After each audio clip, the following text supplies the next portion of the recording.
자, 오늘 설교 제목을 스크린에서 우리 보겠습니다. 같이 읽어볼까요? 내가 너를 하수꾼으로 세웠다. 여러분, 인간의 근원적인 문제는 창세기에 에덴 동산에서 보면 정확하게 나와 있습니다.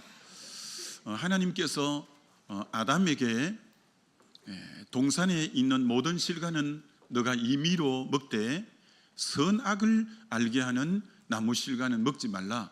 먹으면 반드시 죽으리라. 이렇게 말씀했습니다. 그런데 뱀이 나타났습니다. 그래서 두 가지 거짓말을 합니다. 결코 죽지 아니하리라. 선악과를 먹으면 하나님처럼 되어진다. 이 두 가지 말로 미혹을 했습니다. 미혹당한 하와가 선악과를 본 적 먹음직도 하고 보암직도 하고 지혜롭게 할 만큼 탐스럽게 해서 선악과를 따먹고 옆에 있는 아담에게도 주니 아담이 먹었더라. 이렇게 말씀합니다. 그래서 창세기 3장에 보면 인간의 근원적인 문제가 마귀의 미혹을 받아 말씀에 불순종함으로 죄를 짓는 것과 그 죄의 결과로 사망, 죽음이 온 것입니다. 다시 스크린에 정리하면 에덴 동산에서 근원적 문제가 세 가지인데 죄, 사단, 죽음, 이 세 가지가 우리 모든 인간의 가장 본질 근원적 문제가 죄 문제, 사단 마귀의 문제, 이 죽음, 사망의 문제라고 성경은 말씀하고 있습니다. 첫 번째, 죄 문제. 여러분, 인간의 모든 불행의 근원은 죄입니다. 죄. 사람들이 불행한 이유가 이것저것 표면적으로 있는 것 같아도 뿌리로 들어가면 인간의 불행의 모든 근원이 죄가 문제다. 성경은 그렇게 말씀하고 있다는 겁니다. 다윗이 범죄하고 나서 시편 32편에 참회의 시를 썼는데 죄를 지으니까 저 세 가지 문제가 발생했다는 겁니다. 육체적 문제, 정신적 문제, 영적인 문제인데 육체적 문제는 내 뼈가 쇠하였도다. 죄를 지었더니 뼈가 쇠하였다. 뼈에서 골수에서 피가 나옵니다. 피를 만드는 게 뼈인데 죄를 지으니까 뼈를 치니까 피가 옳게 만들어지지 않으니 몸 전체가 안 좋은 거죠. 정신적인 문제로는 종일 신음, 한숨, 한탄하게 되는 신음이 나왔고, 영적인 문제는 주의 손이 주야로 나를 짓눌러서 마음에 평강이 없고 너무너무 힘든 것이, 죄는 육체, 정신, 영적인 부분까지 다 파괴하는 것이 바로 이 죄의 문제다. 이렇게 말씀합니다. 구약에는 하나님 백성이 죄를 지을 때 하나님이 세 가지로 징계하셨는데 바로 이것입니다. 첫째, 기근. 기근은 요즘 말로 하면 경제적으로 쳤습니다. 아합 왕 때 죄가 너무 많아서 기근이 오게 했고, 그리고 다윗이 인구 조사했을 때 온역, 연병이 들어서 수만 명이 이 연병으로 건강을 쳤습니다. 그리고 전쟁, 사사기에 많은 적들이 쳐들어오고 안전의 문제. 그래서 죄가 기근으로 경제를 치고, 죄가 병으로 건강을 치고, 죄가 전쟁으로 안전을 치는, 이게 죄는 저 세 가지가 인생의 행복의 조건들이에요. 경제적으로 넉넉해야 행복하고, 건강해야 행복하고, 안전해야 행복한데 저걸 흔들어 버리는 게 뭐냐? 죄라는 거예요. 죄가 저것을 흔들어 버리는 원인자가 죄가 인생을 불행하게 하고, 죄가 인생의 저주를 가져오고, 죄가 인생의 사망을 가져오는 것이 죄의 문제라는 거예요. 그럼 여러분, 이 죄 문제를 어떻게 해야 해결할 수 있는가? 죄를 해결하기 위해서 오신 분이 계신데 그분이 누구냐? 마태복음 1장 21절에 아들을 낳으리니 이름을 예수라 하라. 이는 그가 자기 백성을 그들의 죄에서 구원할 자이심이라 하니라. 그래서 예수님이 오신 목적이 자기 백성을 저희 죄에서 구원하기 위해서 십자가에서 우리 죄를 대속하시고 3일 만에 부활하심으로 죄의 문제를 해결하는 유일한 길은 예수 믿는 것밖에, 예수님이 죄를 해결해 주시는 분이시다라는 거죠. 두 번째, 사단 마귀의 문제인데, 그 선악과를 따먹게 한 것이 뱀이 나타났는데 저 뱀이 누구라고 계시록 20장 2절에는 말씀하느냐, 용을 잡으니 곧 옛 뱀이요, 옛 뱀이 에덴에 나타났던 저 뱀입니다. 저 뱀을 누구라 말하냐, 마귀요, 사단이라. 인간을 죄짓게 미혹으로 그렇게 너 저거 먹으면 죽지 않는다, 거짓말을 한 거예요. 그리고 하나님처럼 된다, 마귀가 나타나서 거짓을 말했는데, 그래서 마귀를 요한복음 8장 44절에 뭐라고 하느냐 하면은, 너희는 너희 아비 마귀에게서 났으니 저가 거짓말장이요, 거짓의 아비라. 마귀가 거짓말장인 거예요. 거짓의 아비인 거예요. 그래서 하나님은 반드시 죽으리라, 정령 죽으리라 했는데 안 죽는다는 거예요. 그리고 하나님처럼 된다 했는데 다 거짓말이었어요. 저 마귀가 거짓말장이요, 거짓의 아비에 속아서 인간이 죄를 짓게 되었다는 거죠. 그럼 마귀가 이 땅에 온 목적이 뭐냐면, 요한복음 10장 10절에 마귀가 이 땅에 온 목적은, 도적이 오는 것은 도둑질하고 죽이고 멸망시키려는 것 뿐이요. 도둑이 마귀를 상징하는 단어인데 세 가지, 도둑질하고 죽이고 멸망시키는 것. 이러면 저 세 가지 단어가 다 부정적인 단어죠. 도둑질, 죽이는 것, 멸망하는 것. 마귀는 우리 인생을 파괴하기 위해서 온 존재가 마귀라고 하는 것입니다. 그럼 여러분, 저 마귀를 우리가 어떻게 저 문제를 해결할 수 있는가? 마귀 문제를 해결할 유일한 분은 요한일서 3장 8절에 하나님의 아들이 나타나신 것은 마귀의 일을 멸하려 하십니다. 예수님이 이 땅에 오신 첫 번째 목적이 제 문제 해결하기 위해서, 두 번째 목적이 마귀 일을 멸하기 위해서 예수님이 오셨다는 거죠.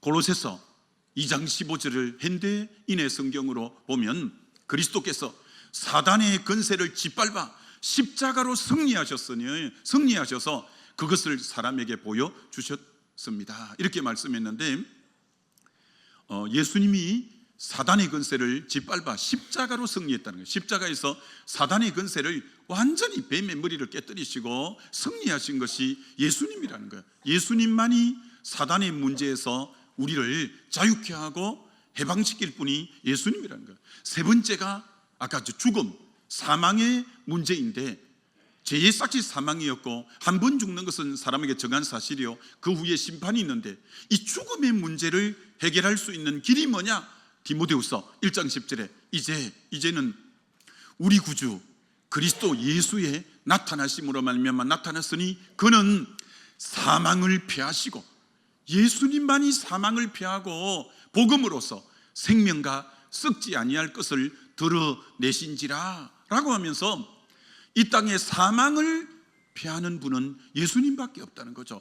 그분이 부활이라서 그분이 우리에게 영생을 주시고, 사망을 피하시는 분은 오직 예수 그리스도밖에 없다, 이렇게 말씀하고 있다는 거예요.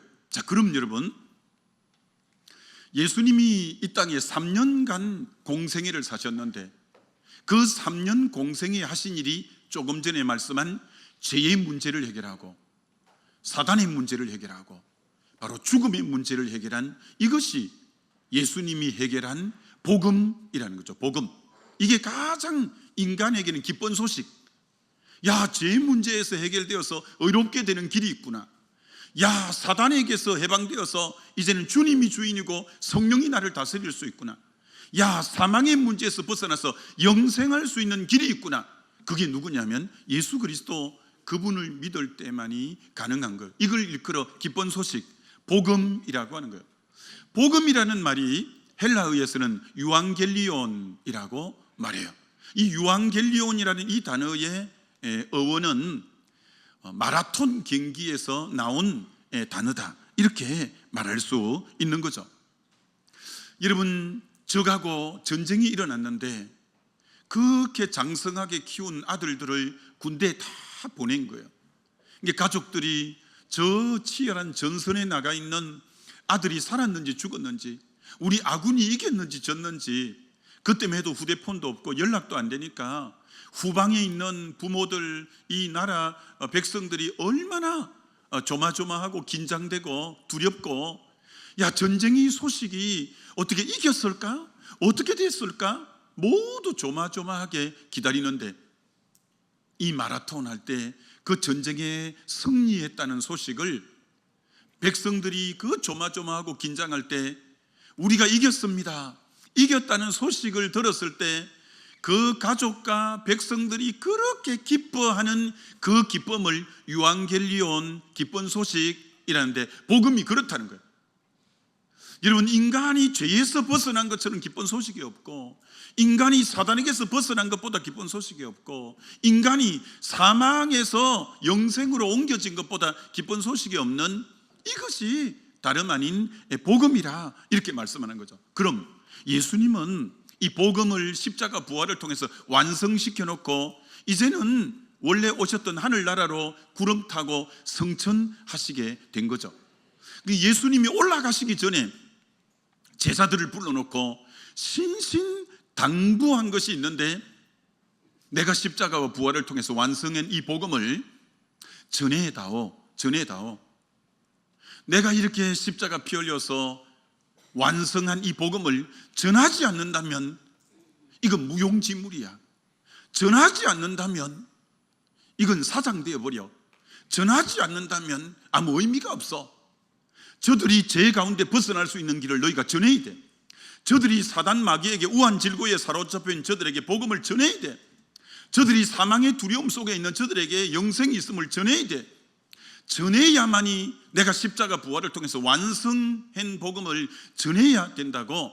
그걸 예수님 일대기를 적어놓은 게 마태, 마가, 누가, 요한 복음서인데, 복음서 맨 마지막 장에 유언처럼 그렇게 간곡하게 주님이 맨 마지막에 부탁한 거예요. 마태복음 맨 마지막이 28장 19절로 20절인데 이 부탁을 마지막에 가시면서 하는 거예요. 이제 성천하기 직전에 내가 완성한 이 복음, 이거 꼭 전해달라고. 그러므로 너희는 가서 모든 민족에게 이 복음 전에 제자를 삼으라는 거예요. 아버지, 아들과 성령의 이름으로 세례를 베풀고 내가 너희에게 분부한 모든 걸 가르쳐 지키게 하라.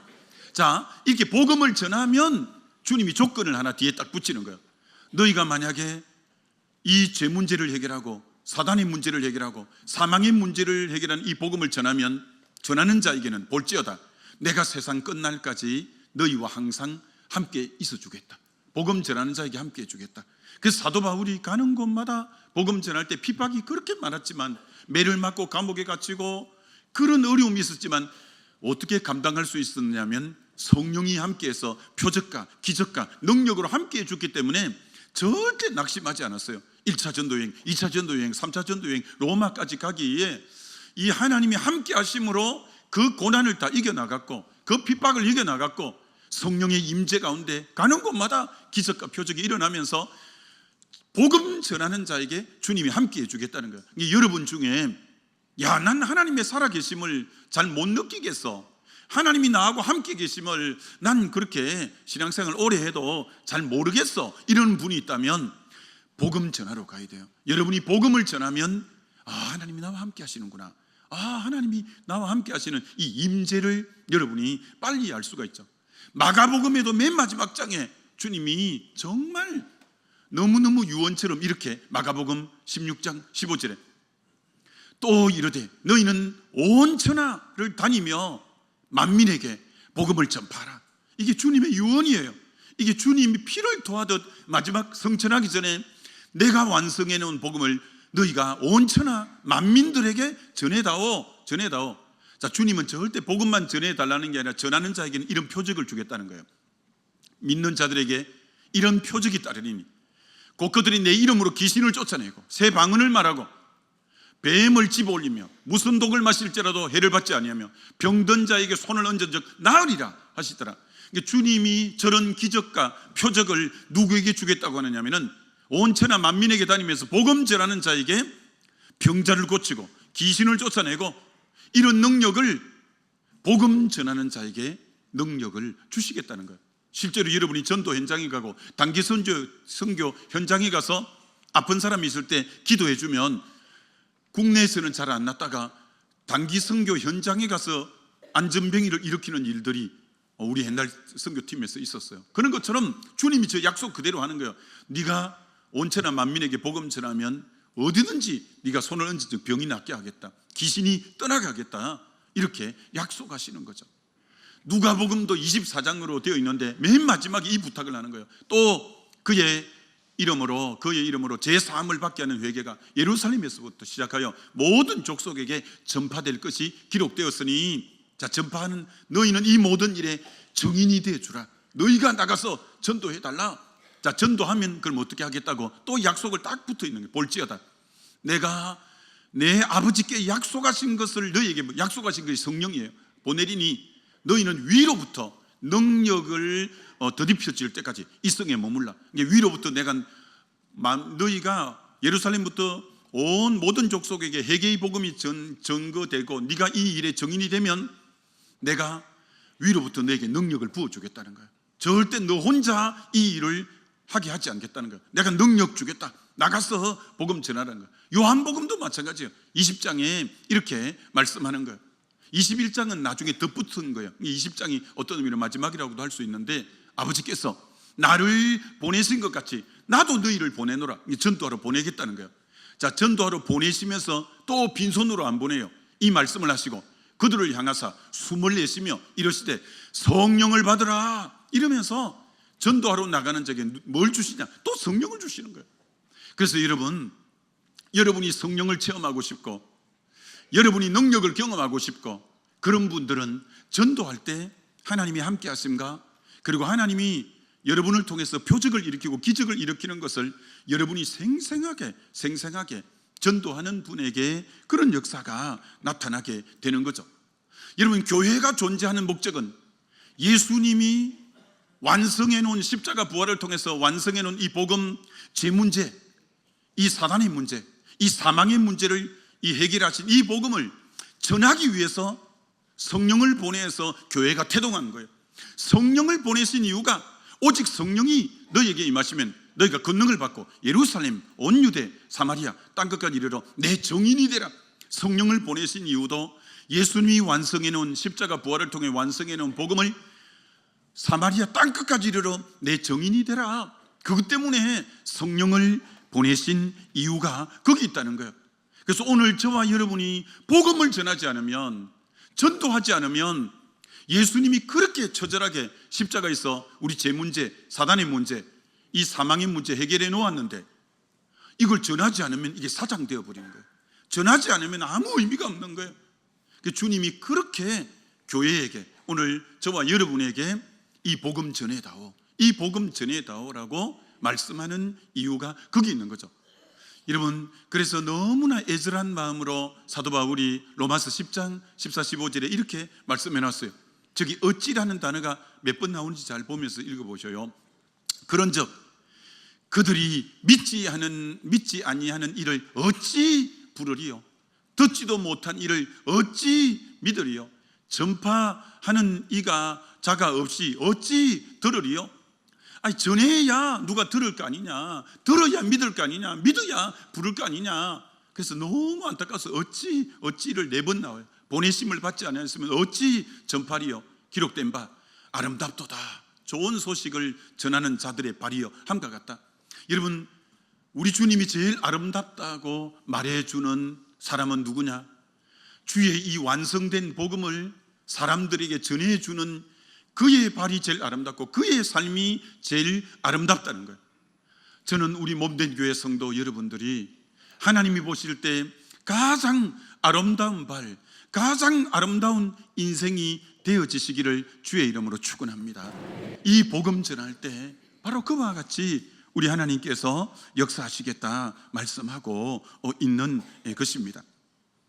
여러분, 열왕기하 6장과 7장에 아람 군대가 사마리아 성, 북이스라엘의 수도인 사마리아 성을 포위했어요.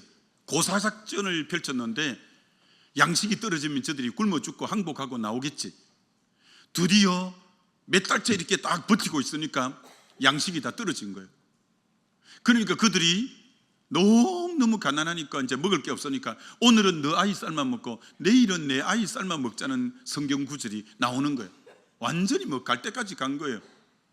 근데 나병 환자 4명이 성 바깥에 그들이 모여 살고 있는데 뭐 안에서 굶어 죽을 판국이니까 양식을 던져주는 사람이 아무도 없으니까 이들이 먼저 죽을 판이죠. 나병한 자들이.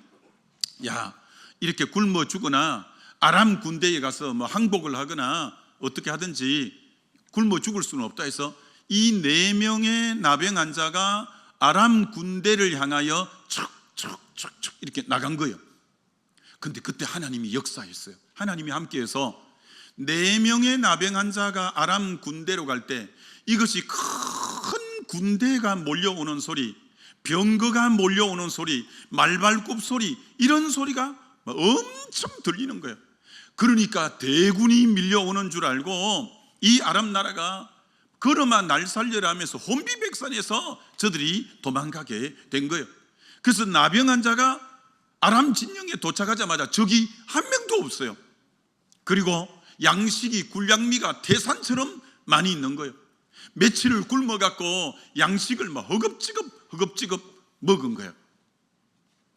여러분, 배가 빵빵하게 이렇게 찼는데 가만히 배가 차서 생각해 보니까 이럴 일이 아니다 이거. 지금 성 안에는 내 백성들이 굶어 죽어가고 있는데 우리만 이렇게 배부른데, 야, 이 아름다운 소식을 빨리 전해야 되겠다라고 이들이 가서 전함으로 그 굶어 죽어가고 있던 사람들이 전부 그 아름다운 소식을 듣고 그 양식을 먹고 다 살아났어요. 근데 여러분, 여기서 4명의 나병 환자가 아람 군대와 싸워서 군대를 해치운 게 아니에요. 그 많은 양식을 4명의 나병 환자가 농사지어서 그거 모은 거 아니에요. 그거 전부 누가 해준 거냐면은 적이 물러가게 해준 것도 하나님이, 양식이 거기 있게 한 것도 하나님이. 여러분, 복음은 이들은 나병 환자가 한 것은 먼저 그걸 발견했고 먼저 보았고 먼저 그 사실을 안 것밖에 없어요.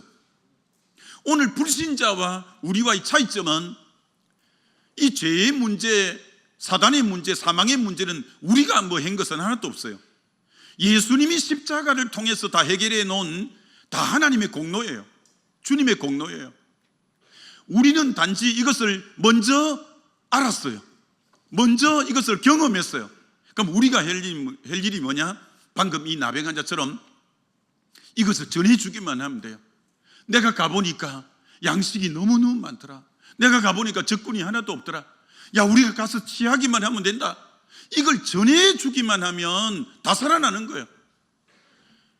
나병 환자는 이들에게 배고픔을 채워주는 정도였지만 우리는 이 복음을 전해주면 죄인이 의인되고 사단에 장악된 자가 주님이 주인 되어주고 사망에 있는 자가 영생을 얻게 되는, 여러분, 엄청난 복음이 저와 여러분이 예수 공로로 인해서 먼저 수여받고 먼저 알게 된 줄 믿습니다.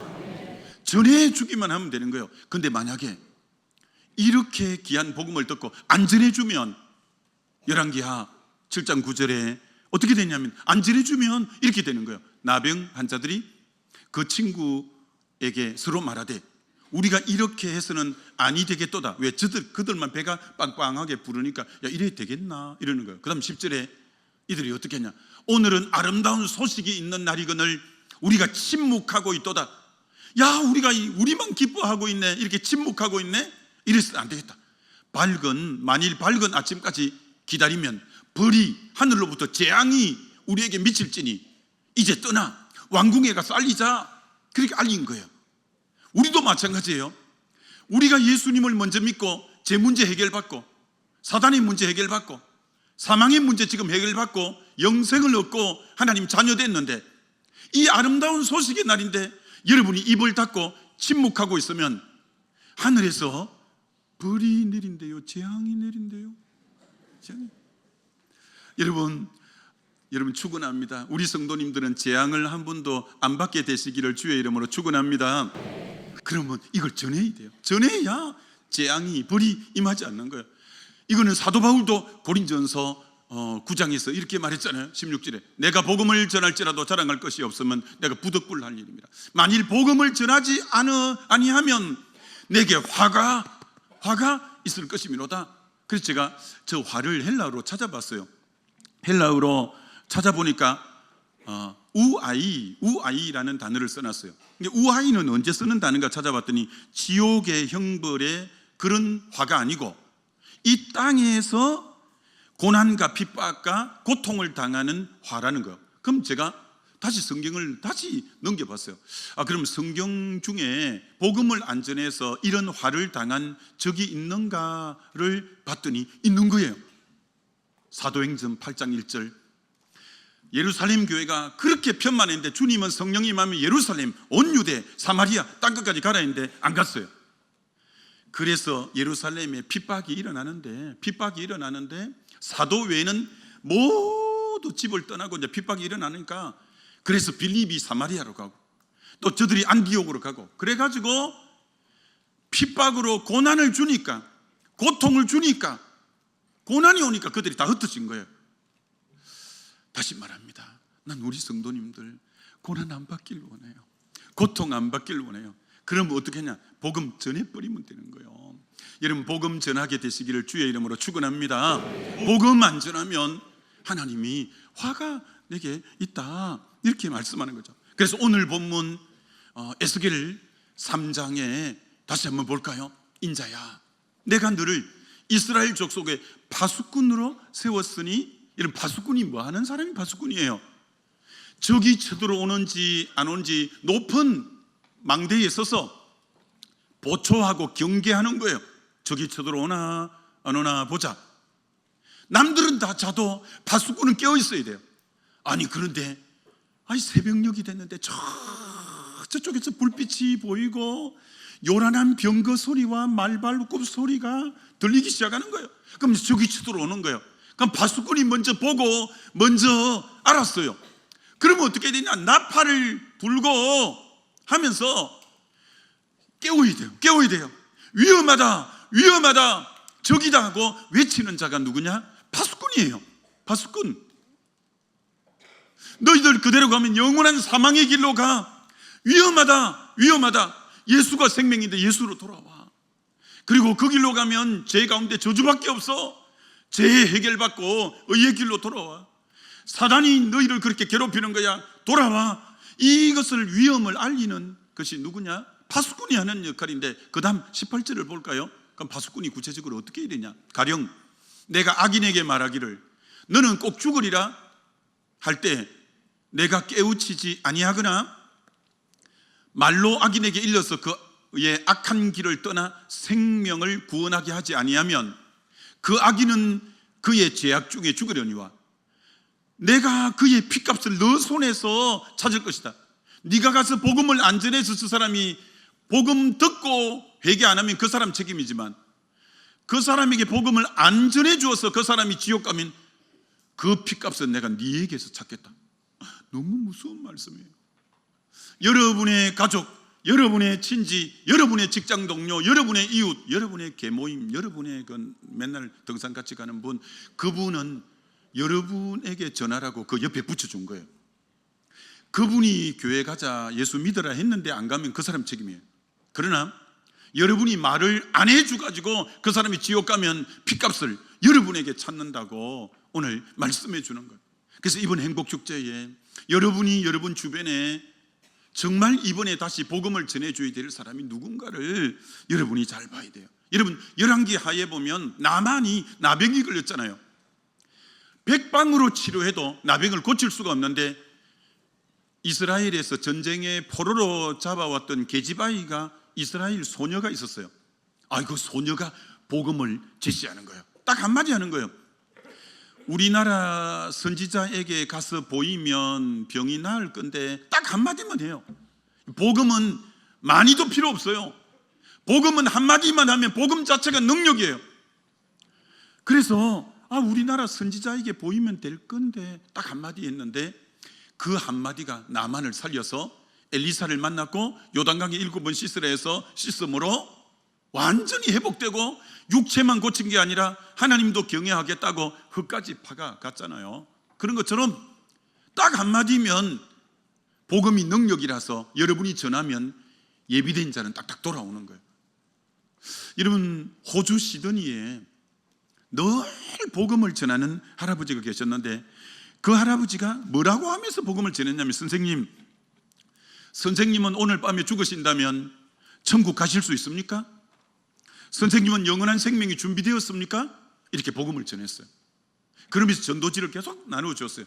5년, 10년, 20년째 호주 시드니에서 한 노인이 복음을 전한 거예요. 그런데 세계적인 집회를 하는 목사님이 영국, 독일, 미국, 캐나다 이런 데가 집회를 할 때 꼭 묻는 질문이 있어요. 집회하기 전에 당신은 언제 누구를 통해 구원 얻었습니까? 라고 묻는데, 세상에 영국 가서 물었더니 어느 날 호주에 갈 일이 있어 갔는데 시드니에 어떤 노인이 선생님은 이제 천국 갈 준비가 되었습니까? 영생을 준비하셨습니까? 그때 전도지를 받고 자기가 그때부터 교회에 나가기 시작해서 구원 얻게 됐다고. 미국 가서 물어도, 캐나다 가서 물어도, 독일 가서 물어도.